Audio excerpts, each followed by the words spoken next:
1 Korintus 15:33. Nah, ayat ini hanya berlaku untuk manusia. Binatang tidak bisa kena pada ayat ini. Silakan. Salah seorang sudah dapat? Ayo cepat. Janganlah kamu sesat, pergaulan yang buruk merusakkan kebiasaan yang baik. Ya. Jadi ini hanya untuk manusia.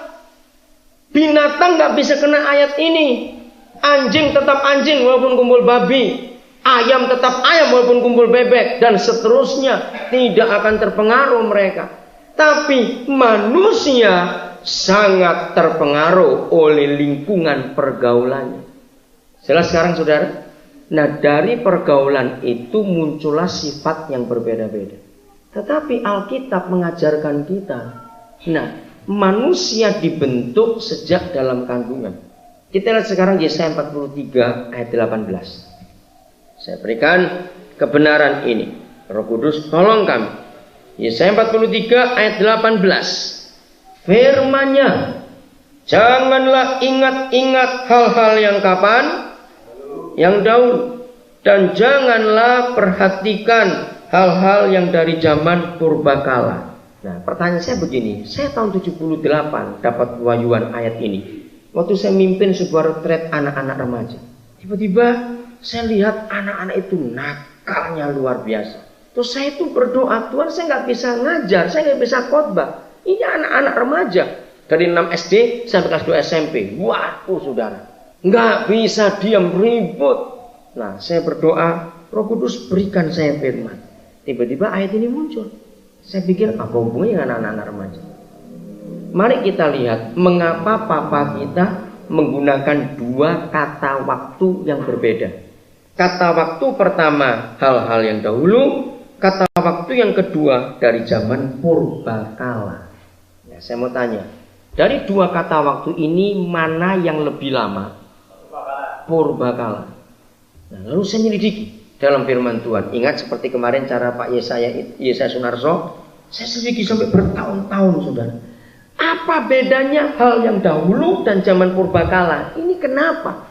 Bahwa kami manusia, dengar ya, manusia itu, ingat tadi binatang tidak punya. Binatang nggak pernah punya memori. Mereka punya ingatan, rumah majikannya mereka tahu di mana. Tapi mereka nggak pernah punya memori, sehingga nggak tahu siapa anaknya, siapa adiknya, siapa tantenya, mereka nggak pernah tahu itu. Manusia tahu. Ternyata semua yang kita simpan di dalam daya ingat kita, daya memori kita ini sumbernya dari 2 waktu. Pertama, waktu zaman purbakala yang terjadi dalam hidup kita itu tersimpan. Yang kedua, hal-hal yang dahulu itu tersimpan. Nah, terus saya cari.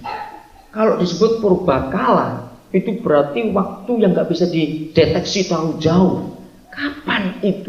Nah, suatu hari Roh Kudus mengajar saya Mazmur 139. Mari kita lihat dulu. Mazmur 139. Jadi, manusia ini karakternya, kelakuannya, sifatnya, pembawaan hidupnya dipengaruhi oleh berapa waktu?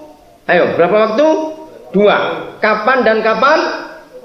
Purbakala dan hal yang dahulu. Nah, kita cari sekarang. Yang purbakala itu kapan? Yang dahulu itu kapan? Kenapa Papa menggunakan 2 kalimat ini? 139 mulai ayat yang ke-13. Sebab engkaulah yang membentuk buah pinggangku, menenun aku dalam kandungan ibuku. Jadi ini bicara tentang kita waktu mana? Waktu di mana? Dalam kandungan.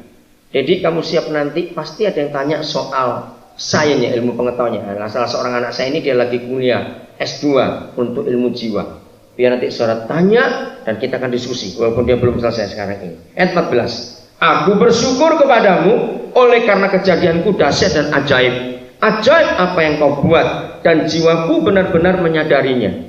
Tulang-tulangku tidak terlindung bagimu ketika aku dijadikan di tempat yang tersembunyi dan aku direkam di bagian-bagian bumi yang paling bawah. Jadi ini semua dalam apa?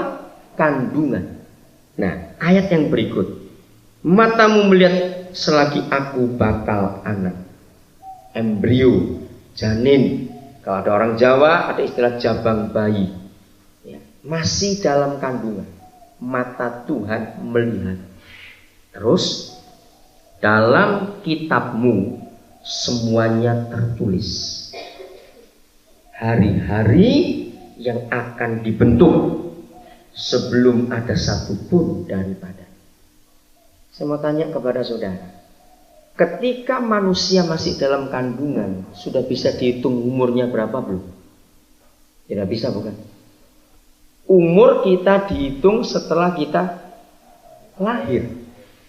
Nah, waktu dalam kandungan itu nggak bisa dihitung karena belum lahir. Nah, segala sesuatu yang belum dihitung ini berarti purbakala. Mengerti sekarang saudara? Nah, ada 3 hal penting waktu kita dalam kandungan. Nomor 1 ayat 15. Aku direkam, kalimat terakhir, aku diapakan? Direkam di mana? Bagian-bagian bumi yang paling bawah. Bagus sekali bahasa Indonesia menggunakan kata direkam. Tidak semua kita pernah ngerti proses rekaman, tapi paling tidak kita bisa nangkap. Saya tanya, kalau kita merekam kaset, itu paling tidak melibatkan berapa kaset?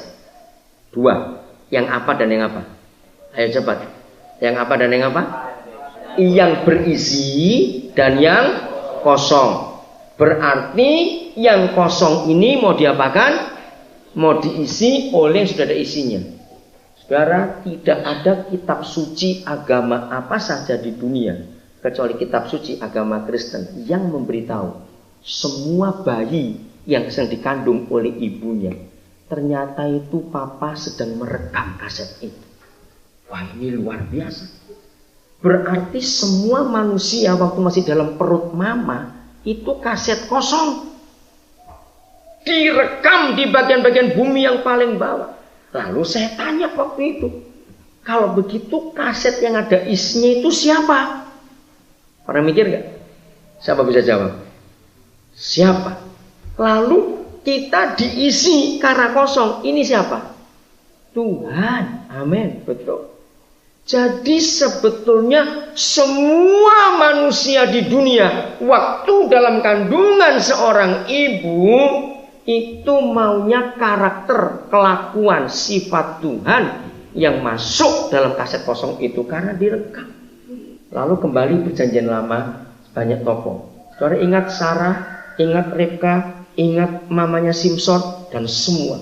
Hampir semua ibu yang mengandung di perjanjian lama, yang khususnya mengandung anak-anak perjanjian yang Tuhan pilih lebih dulu. Makasih Pak Gembala tadi pakai kata SK, itu kata bagus. Pasti ada pesan Tuhan kepada si ibu, jaga dirimu. Nah, kenapa Tuhan di perjanjian lama, waktu Sarah hamil, waktu mamanya Simson hamil, waktu Rebeka hamil dan banyak lagi, ada pesan jaga dirimu. Ternyata selama dalam kandungan itu Tuhan sedang merekam. Lalu setan seringkali campur tangan. Maka saudara, tahun 87 pertama kali saya mulai meneliti. Saya mencari teman-teman saya yang sudah punya anak lebih dari 2. Saya ingat betul waktu itu ada kira-kira 16 keluarga yang saya jadikan contoh percobaan saya ini untuk mengerti ayat ini. Dan ternyata betul ketahuan. Hampir 100% kelakuan, sifat, karakter seorang anak yang akan jadi manusia nanti ditentukan oleh suasana hati ibu waktu mengandung anak itu. Karena waktu rekaman terjadi, wah ini luar biasa. Begini kasusnya. Tolong yang sudah pernah melahirkan, ingat yang saya katakan, lalu saya tanya dan nanti saya minta jawab. Ada seorang ibu mengandung anak pertama. Nah, buat keluarga orang tuanya ini cucu pertama, buat keluarga mertuanya juga cucu pertama. Maka seluruh keluarga menjaga kandungan ini. Oh, selama si ibu ini hamil, dimanja, minta apa saja diberi. Karena cucu pertama, anak pertama. Maka selama ibu ini mengandung, dia senangnya luar biasa. Waktu anak lahir, saudara, ini anak periangnya luar biasa.